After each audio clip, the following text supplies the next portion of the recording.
Dalton, for your statement. I'll begin our first round of 5 minutes for questions. Ms. Dalton, the DNI's latest annual threat assessment report issued in February of this year highlighted that the threat from illicit drugs, particularly synthetic drugs, has reached record levels with more than 100,000 U.S. drug overdoses, deaths annually for the first time ever.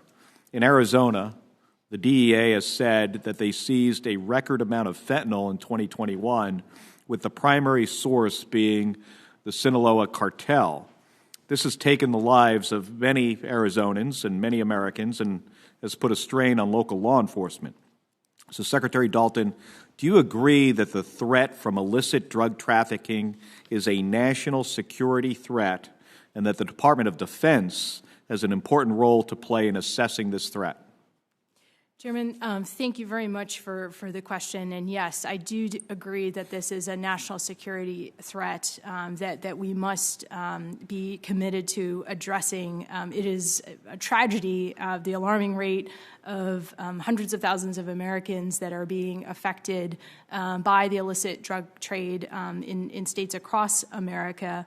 And so DOD is committed to the important role that we play in detection and monitoring, in intelligence cooperation in the broader region, as well as through our security cooperation efforts to try to address this phenomenon upstream, working closely with partners in the region and with our interagency partners, and then also in the Homeland in support of DHS, DOJ, DEA, and other relevant civilian-led authorities. We are absolutely committed to this mission, and it is a national security challenge.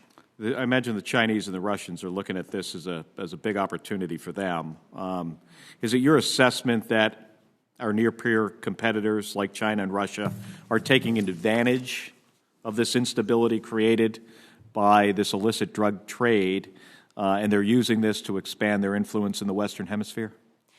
Chairman, thank you for pointing out this important nexus. You know, as we look at the threats in the region and what our strategic competitors are doing and how they opportunistically may seek to ride upon other drivers of instability, I think this nexus is going to be increasingly important to watch, which is why we have dedicated elements within Southern Command, within the broader department, to track the behavior of our strategic competitors and what the interrelationships might be with some of the transnational criminal organizations, and would be happy to follow up through classified channels to share more.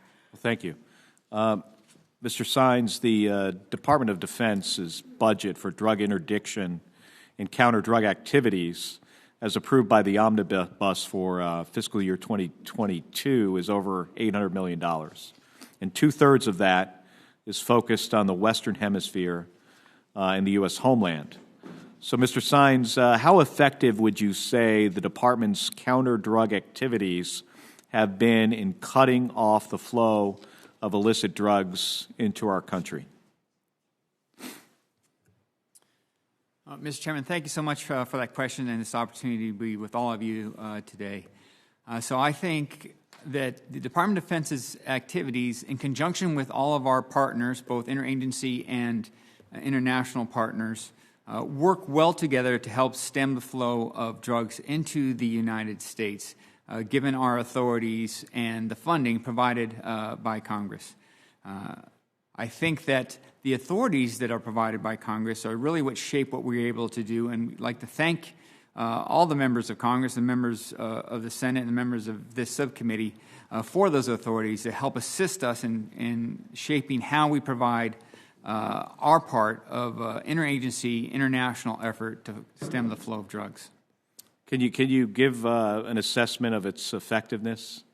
Is there any kind of metric you use, any way to measure the effectiveness of the $800 million budget for where most of that goes to the Western Hemisphere and the U.S. Homeland?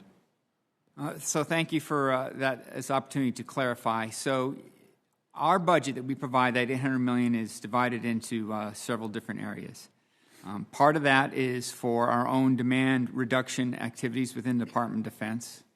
Some of that is for our primary mission, which is detection and monitoring, and part of that is for the support that we provide through intelligence and logistics support. And a large portion of that is the support we provide through the National Guard in supporting local, state, and federal law enforcement. Each one of those categories has different metrics and areas that we look at for how we are providing that support in conjunction with our law enforcement partners. So in those various areas, we do have metrics that we look at to see how we are providing that support. And in general, those metrics show that the support that we're able to provide is effective and points out ways where we can become more effective and efficient with the funds that are provided. I'd like to follow up. Maybe we can get some details on those metrics, and myself and my staff can take a look at it. So I appreciate that. I'll recognize Senator Ernst for 5